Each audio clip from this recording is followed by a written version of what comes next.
Hey, what's up everybody? It's Rox with a little bit of talk about what's at the top of the blog, so let's get to it.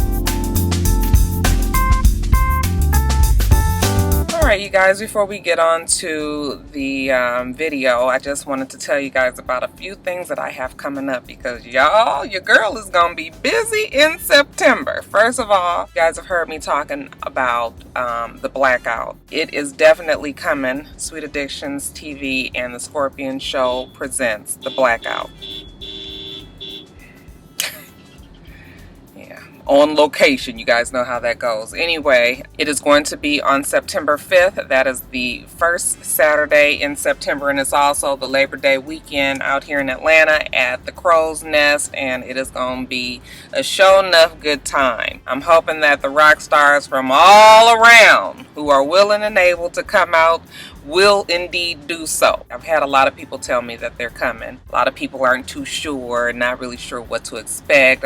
They're afraid to come by themselves. I'm just here to let you know that everybody is welcome and you don't have to know anybody because you're going to be here with a whole bunch of other people that are coming for the exact same reason. You guys will you'll be able to meet somebody new. So I'm going to leave all the information about the Facebook page because the Facebook page actually has all of the information about the hotel. If you guys wanted to make donations, I'll also leave that link. I'll leave everything in the bar below, okay, so you guys can check up on that. But yeah, just wanted to let you know about the Blackout. So that's September 5th. And then check this out. One of the rock stars out in Dallas, she has this really big luxury beauty blogging and charity event that she's doing. It's sort of like a woman's expo, and she's going to have like beauty bloggers and vloggers there. She's going to have some hair bloggers and vloggers there, and then she's going to have me. I don't really know where I fit in there, but I'm a woman, and you know, I like a good hairdo and makeup and dress and shoes just as much as the next person, so I'm looking forward to being there. I did put the information up on my Instagram today, and you guys will be hearing me talking more and more about that. That will be September 19th. Do I have the date? Yep, September 19th. So that's 2 weeks after the Blackout. I will be out in Dallas. So I can meet a lot of my rock stars there. And I'm actually looking forward to meeting a lot of the other personalities that will be there. Socialite Sandy, who I've always followed. I found out just recently that Lakia Starr, who I've followed for a long time as well, you know, among some other women that are going to be there. I'm looking forward to being there because I haven't done anything like this. This is like my step out into, you know, into this whole new arena of things. So I'm looking forward to it. And I feel like this is just the first step of me like reaching out and touching women all over the place, you guys. So yes, the Instagram name is Sheer Luxe Beauty and it's called the Luxe Life Dallas event. I'll put information about that in the bar as well. And you guys can go onto the website if you're interested in coming. If you guys use the code, look, I even got a code, you guys. If you use the code LOVEROX, if you buy your ticket before Sunday the 26th, then you will get $5 off your ticket. So look at me, y'all. I'm doing it. I'm feeling real proud about myself. But yeah, that's it, you guys. I just wanted to let you know about, you know, some things that are coming up and give everybody an opportunity to get enough notice to, you know, get yourselves together so that you guys can come out and partake in the stone cold grooveness that will be going down in September. Check all that information out below. And yeah, let's get on to the video, shall we? You guys, so first up today, we have to talk about this Sandra Bland arrest and resulting death that they're trying to pass off as a suicide down in Waller County, Texas. It is the strangest and craziest case. Before I even saw the dashboard video, I was just sort of thinking like, okay, this lady has killed herself. Like, that does not sound like that makes sense. Like, why does she have access to all these things, you know, that could harm her in her cell? But I didn't really know the story. It's so much stuff that happens now that I'm ashamed to say that it makes you start to just feel like, oh, here goes what's next. We shouldn't be that way. But it seems like every day that you turn around, there's some sort of something going on with some, you know, that involves some white policeman and some black person. Then I saw that it started to pick up steam. I saw a cell phone video of her being arrested. It was kind of foggy and shaky and, you know, kind of back far. Couldn't really hear the officer, what he was saying. Could only hear her, what she was saying. And it did, and definitely it piqued my interest, like, that's interesting. It sounds like he is arresting this woman, and, you know, she's telling them that she's hurting and that they're doing this and that and the other. But I still, you know, because I didn't get the whole context of what was going on, I was trying to not just jump to any type of conclusions, even though it still sounded strange to me. I was just like, now here they go again. Okay, they done did something. But you guys, once I found the video of the police officer's dashboard cam, all the question just went out the window. And it just, I'm telling you, I haven't been this type of pissed off. This right here was one of those situations where I just watched that video and I was just like, you have fucking got to be kidding me. We ain't even talking about what happened at the police station yet, okay? Let's talk about the video and the fact that this woman was trying to get over because she felt like the police was kind of zooming up behind her, and she thought maybe he wanted to go around her, so she was getting over so that he can go around. And anyway, he got over behind her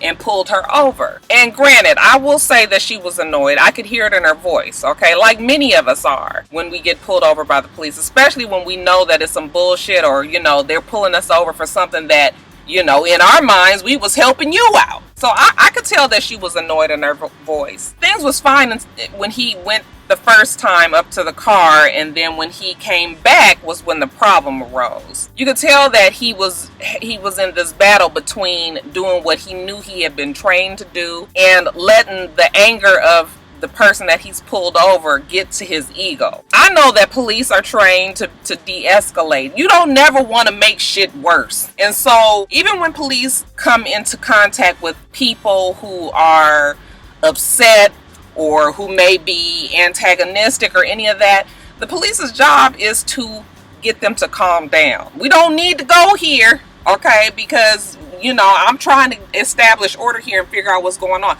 They should never make shit worse. So when he started talking to her, you know, when he asked her was she upset, and she was just like, I'm annoyed, you know, yes, because I was trying to get over and you pulled me over and now you give me a ticket. But it should have been, that should have been it. Where he messed up was when he asked her to put out her cigarette. Why? What does the cigarette have to do with us talking right now? Give me my fucking ticket or whatever you gonna give me and let me be gone, okay? So when she refused to put out her her cigarette, okay, now all of a sudden it's this struggle of power. Oh, you're not gonna do what I told you to do. You saw that's where the shit turned. From then on, it just made me madder and madder. You know, he was like telling her to get out the car. He was going to zap her with the you know, he kept saying, I'm gonna light you up. It became somewhat of a, not even a physical struggle, but you could tell that he was really trying to use his presence to threaten her so that she would get out of the car. Now, she knew her rights.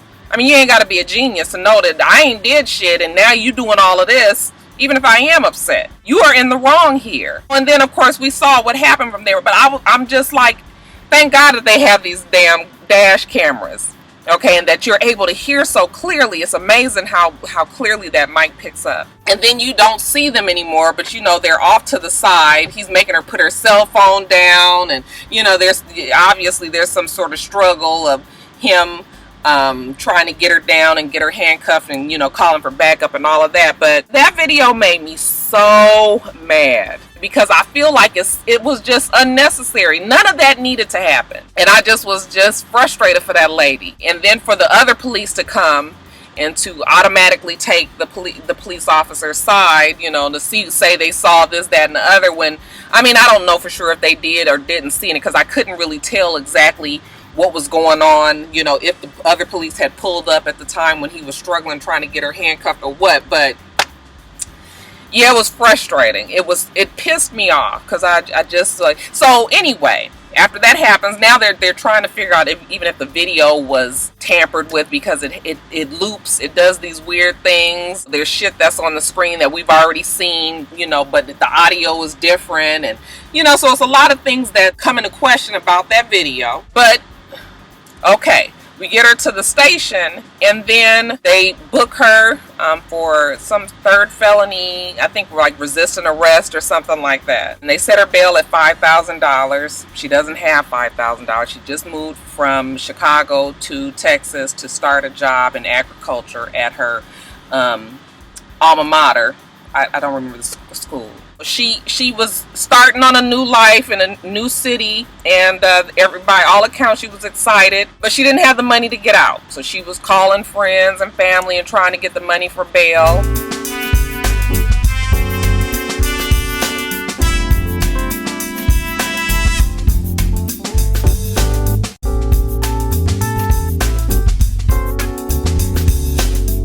To make a long story short, after a few days that she had been in jail, they had checked on her, I guess somewhere around 6:30 in the morning, and by 9 o'clock that same morning she was dead. They didn't go physically check on her every hour like they were supposed to. They were doing it through intercom, but I think they said by the last time that they had checked on her was 7 or 7:30 in the morning, and she said she was fine. She had refused breakfast and she was fine. By 9 o'clock she's dead. And I watched the video when they supposedly found her, and you know how they rushed in and tried to get the paramedics there and all of that, and they're saying that she got a trash can liner and hung herself. They're also saying that the video that the investigators are doing show that they're not able to see anybody go up and down that hallway that goes into her jail cell, that there's a motion detector sensor for the cameras that automatically come on when somebody is walking in, within the vicinity of the camera. And the investigators say any way that they've tried to get down that hallway, crawling, scooched up against the wall, okay, whatever they were trying to do, they weren't able to do it without it being caught on camera. So it's strange, you guys. The whole thing is weird. Her family has said that there's no way that she would have killed herself because, like I told you guys, she was excited about starting this new chapter in her life. Now that they pulled up this whole, she's tried to kill herself in the past after she had a miscarriage. She took some pills. They're also bringing up that she talked about being depressed at one time and maybe even struggling with PTSD.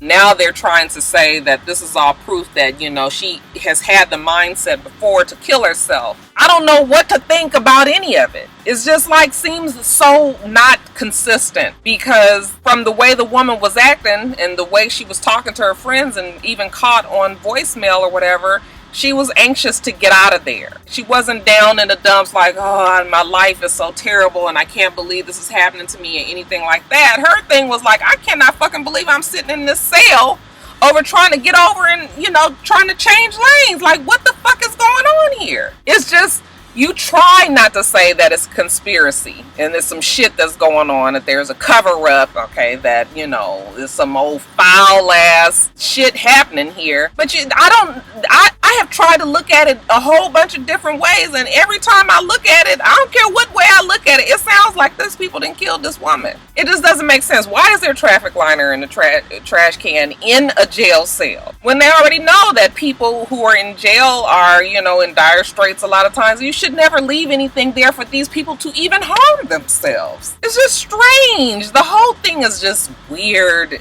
It's so odd, and I'm just really, really sad that this woman had to lose her life over the most extreme bullshit of arrests. And last night my daughter sent me a picture, and now I'm seeing it all over Instagram and everywhere, but last night my daughter sent me a picture. She's in LA. I sure miss my Jada. I did not never realize how much she keeps me company.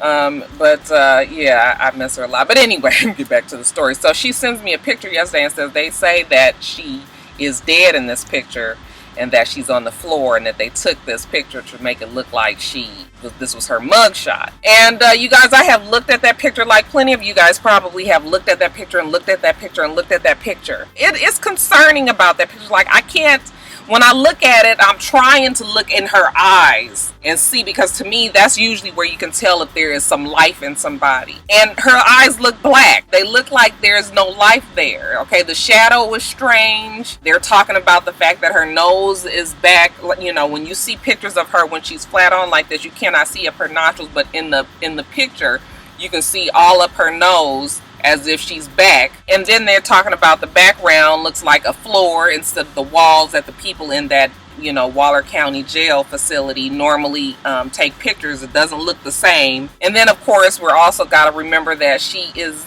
you know, when she got pulled over, she was in a maxi dress. And then in the picture, she has on this orange jumpsuit. And I ain't never been to jail before, but, you know, I done seen plenty mug shots. Even some of my friends, they ain't got no damn jail clothes on already when they first get in to take a mugshot. Isn't that part of your booking? Isn't that part of the process of when you're getting checked into jail? So what, she got in there and they automatically took her clothes off and made her put this orange suit on? So yes, a lot of questions there. Part of me feels like, yes, that woman was dead in that picture, but the other part of me just feels like, God, I just cannot believe that there's people this evil or this intent on covering up something that they would go to these extremes. So the part of me that's human, that believes in human nature and humankind, is like, no, there's no way they would do this to this woman. But you guys, as days and days and days go on, I don't know what to fucking believe no more. These people are killing folks left and right. Left and right. It don't pay to be black these days. Because I'm telling you, it's then got to the point that when I see police and if somebody wants to pull me over, I'm going to be awful concerned, especially if they white. And I shouldn't be like that. We shouldn't live our lives that way just because we're black. Now all of a sudden we got to be worried about what the police going to do to us. So I done talked about this way too long, you guys. But yeah, it is a definite concern. The family, I hope they sue the hell out of that damn county. I hope they make all kind of money from this, even though it will not replace that woman. But this whole little story is like a slap in the face. They're promising that they're going to investigate and that they're going to make sure that it's not swept under the rug. And, you know, the spotlight is definitely on. But it's just, I don't know what to make of it, you guys. It's just, I don't know what to make of all of this. But something is up in fucking Waller County. We definitely going to keep our eye on this and find out what exactly comes of it. Because there's some bullshit right here, you guys. Talk so long about that, I don't even really feel like doing the rest of this video, so let's make this shit fast. Nicki Minaj. Seems that Nicki was very upset that she did not get nominated for Video of the Year for Feeling Myself with Beyonce for the 2015 VMAs that will be coming on soon. So Nicki took to Twitter and started to complain about, you know, how if you are a thin white woman, this is not verbatim, so I'm just changing it up, but I'm letting you guys know basically what she was saying is, if you're a thin white woman and you want to get on stage or get on a video and be half dressed, then you can do so and be rewarded for it. But if you're a big black girl with a big fake ass and big fake titties and little teeny tiny waist and, you know, all of that, then you're not gonna get shit. And she was going on and on and on about how she's made an impact on the music industry and the videos, the same as the other people that were nominated, and why didn't she get nominated, and blah blah blah blah blah. When she said these things, she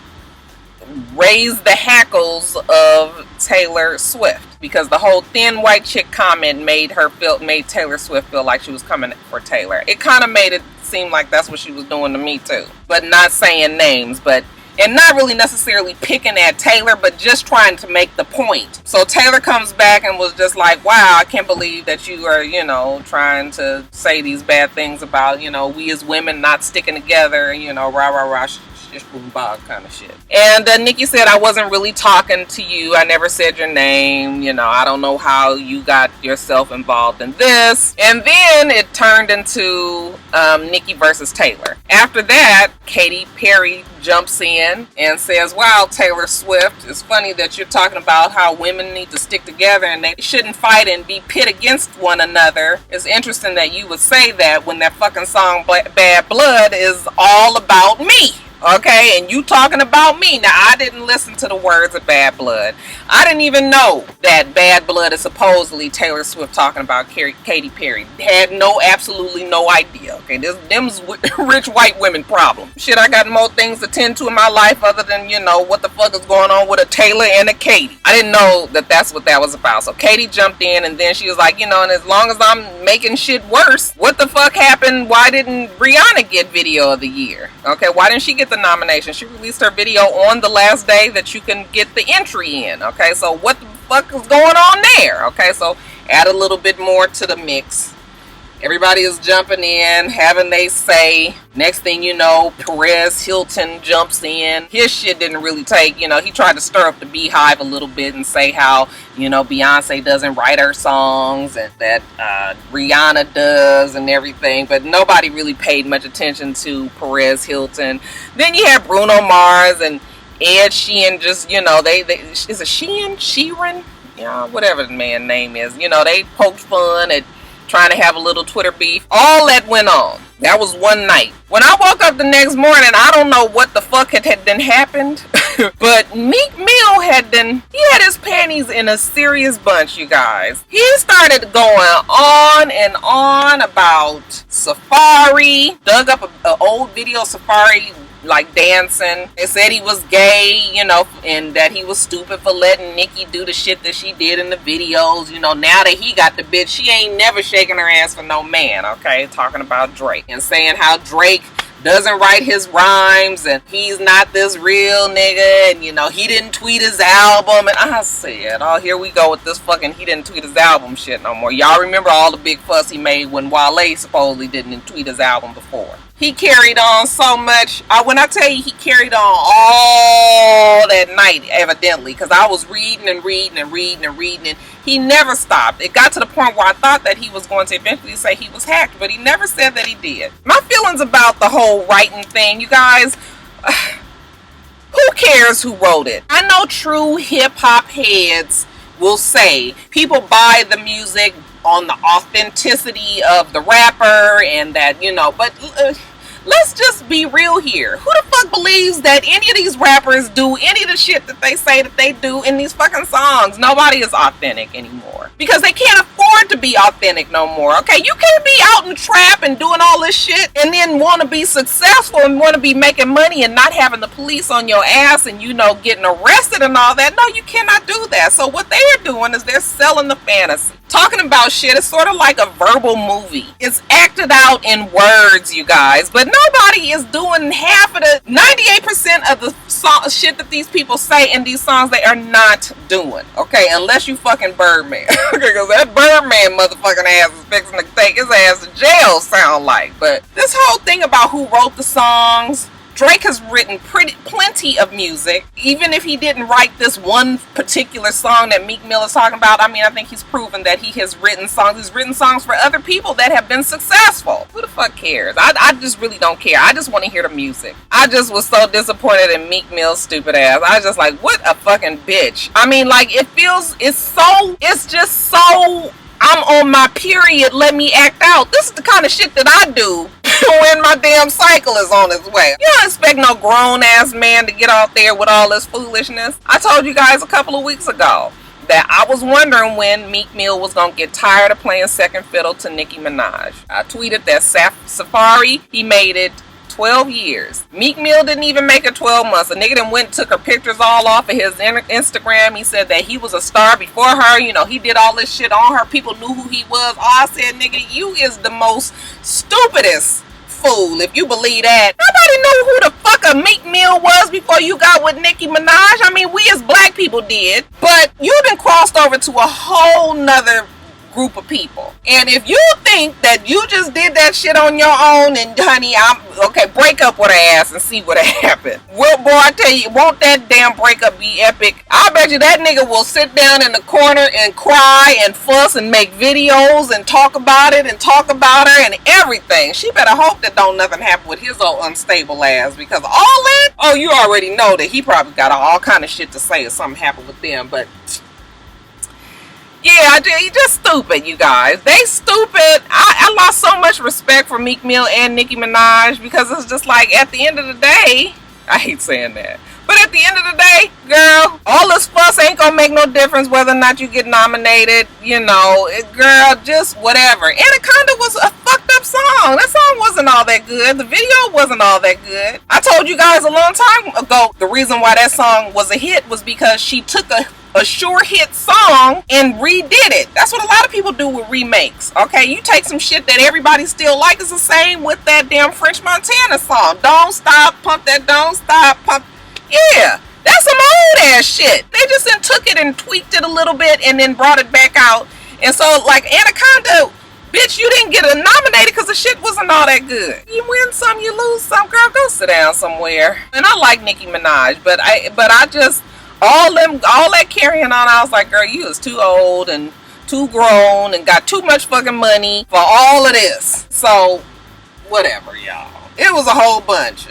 Azalea Banks came out and said that Anaconda was some bullshit too. I was like, it's the first time that I actually agreed with Azalea Banks. Okay, Anaconda was some bullshit, you guys. She overstepped when she said that she deserved a Grammy. All her music deserved a Grammy. Azalea Banks has some good music, but you know, all her antics, she will never get nothing. Okay, I mean, she is a picture of shooting your own self in the fucking foot. Of course, after all of that happened yesterday, then they had a concert last night, and I think somewhere in Dallas, I believe. And, you know, Meek Mill, he apologizes to the queen, you know, that he's you know, a crazy nigga from Philly, and he's always gonna keep it real or whatever. And then here go Nicki Minaj in front of him, you know, just all patting his chest and rubbing his arm and looking at him. You know, I couldn't figure out if I believed that shit or if it was an act or what, but I was like, fine, girl, if you want the old flat nose nigga, then go on and be with him. Did I even mention that TMZ caught up with Safaree, asked him, you know, about the video and what did he think about Meek Mill's comments, and he was just like, that video was from me dancing in a contest when I was 17 years old in Jamaica. That's how fucking people danced in Jamaica back then. It wasn't nothing about me being gay. I'm not gay. I think everybody knows I'm not gay. Ain't got no problem with gay folks, but I'm not gay. And Meek Mill should not be so worried about what the fuck I'm doing over here.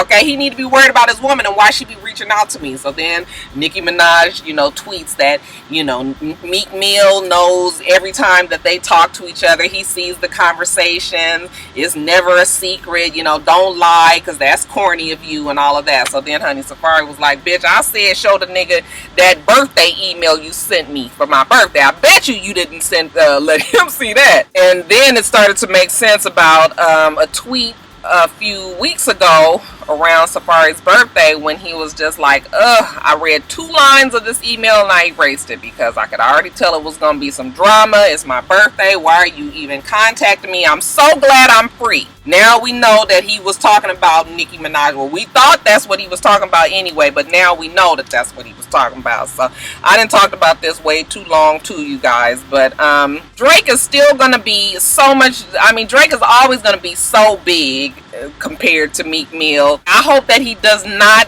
respond because it doesn't even warrant a response. If you give it a response, you is helping Meek Mill out. Okay, let that nigga go off to the side somewhere fussing and kicking and screaming by himself. And look just like how I used to look at Joe, honey. When Joe used to cut up when he was a damn baby, we'd be in the store, he would start screaming, he'd just fall out on the fucking ground, and my mom would be tending to him, and I said, oh, leave that nigga here. He'd be screaming. Honey, I been and took my ass completely somewhere else in the store. I don't give a fuck. You ain't fixing to be, I'm not fixing to sit here with this, okay? And all of a sudden I hear him, he be like, ah, ah, ah, ah. Mommy. You ain't got time to be sitting up here catering to your fucking antics. A goddamn 3-year-old baby fussing in a goddamn store somewhere. Meek Mill, yeah, I'm over it. So over it. Lost a lot of respect for that relationship, and I'm just waiting till the days that it's over and we get to sit by and see the implosion of Omika. Y'all give me your opinion on all of that. Talked about that shit way too long too. I guess it's okay that I talk long about these subjects. I ain't got but 2 more subjects in a quickie. But next, Tamar Braxton was on the radio this past week. Power 105, I think that's where she was. And she was speaking on a few things that's going on. You know, the success of the show, The Real, and how grateful she is and all her different shows. She also mentioned the thing with K. Michelle. The reconciliation between her and K. Michelle, that she had never actually met K. Michelle before that day, and that it was just strange. You know, BET did put them together. It wasn't something that they reached out to each other and decided that they were going to perform together. So BET put them together, which I think we pretty much probably already knew. But they didn't never talk before or after the simulcast, and she said it was just strange. Well, I would imagine that it would be strange, okay? This is because you jumped your ass into a fight that wasn't yours. You didn't know shit that had happened. You did not know that girl. You know, you inserted yourself into something that had nothing to do with you. So I would imagine that it would be awkward because now you've been fighting for fucking 2 years with somebody that you don't even know. She said that she apologized on stage, and you know that it's just no beef anymore. We ain't gonna be friends. We ain't hanging out. We ain't going to get drinks and stuff. Maybe it could be that. I'm saying that, but I doubt it. I think it was just more of them trying to get past always feeling like they have to come for each other in social media. I think K. Michelle had been past it. It was something that Tamar needed to work on. We just gonna have to see how that shit plays out. We just gonna keep our fingers crossed on that. She also talked about Rihanna and the fact that Rihanna was nominated for Best R&B Music, you know, with the Grammys. Didn't sit right with her. Again, this was one of them times when I was agreeing with Tamar. I was like, what the fuck is going on? First Azalea, now Tamar.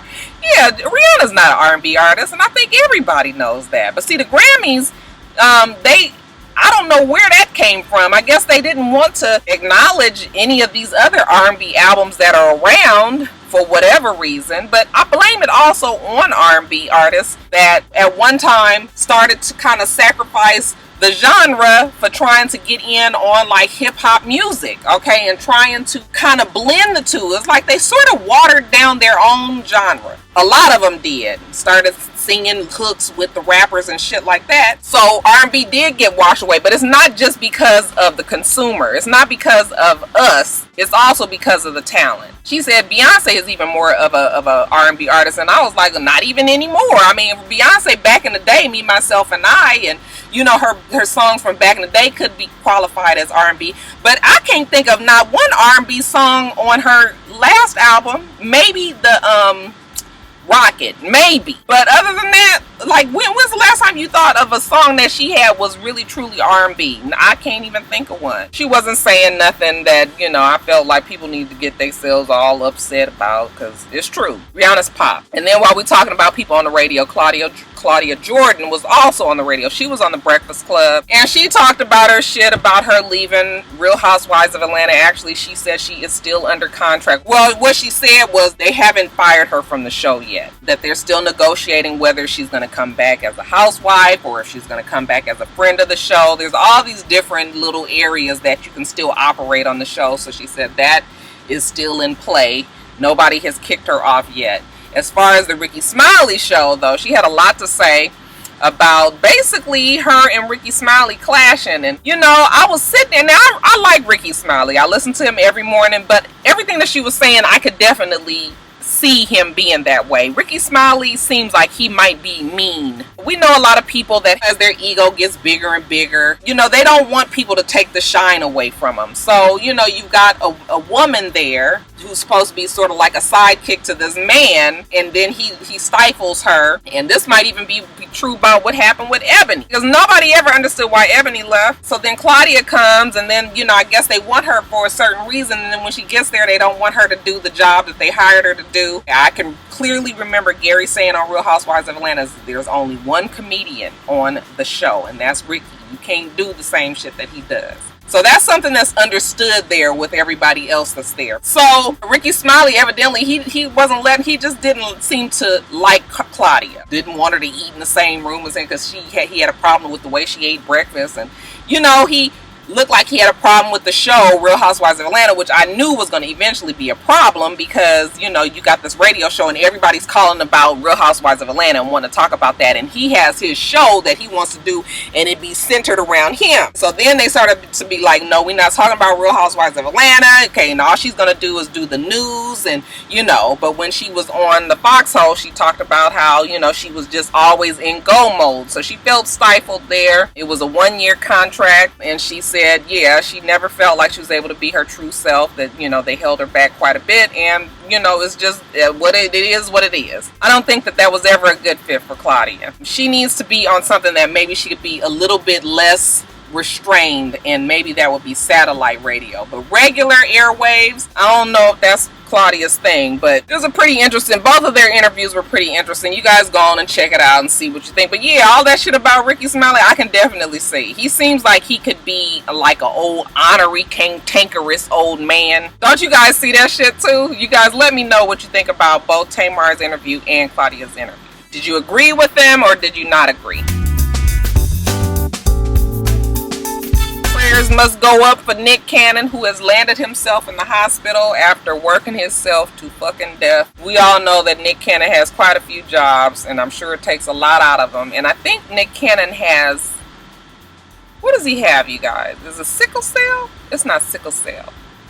I think it's lupus. I think Nick Cannon was diagnosed with lupus, and we already know that with lupus, you know, and it's an attack on your immune system. You just can't be out there burning the candle on both ends, okay? So I'm gonna need Nick to sit his motherfucking ass down and get himself together. So yeah, we praying for you, bruh. Your girl Rachel say that since y'all got her ass fired from the NAACP, that bitch, she ain't got nothing else to do but sit around and braid a motherfucker's head, okay?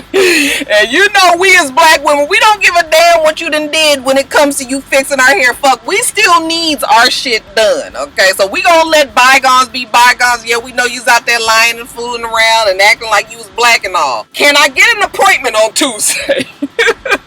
Poor Rachel, she ain't got no other income. But honey, if you knew like I knew, she's still making pretty good money if a bitch need to get they shit done, right?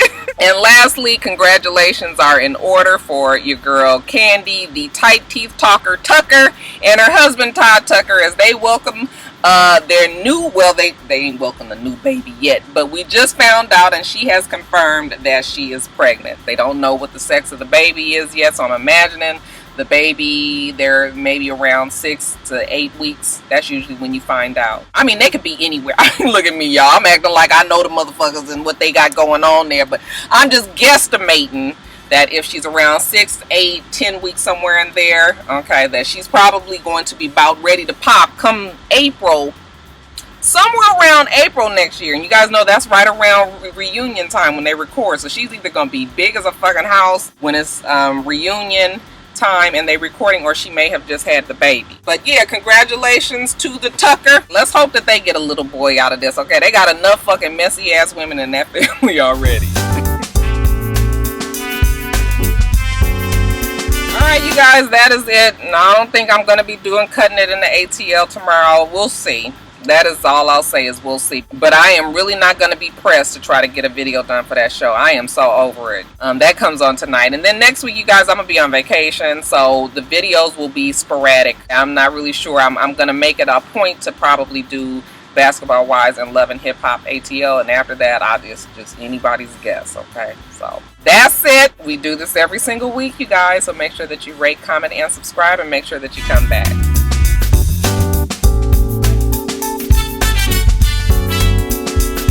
Until next time, Roxstars. Bye.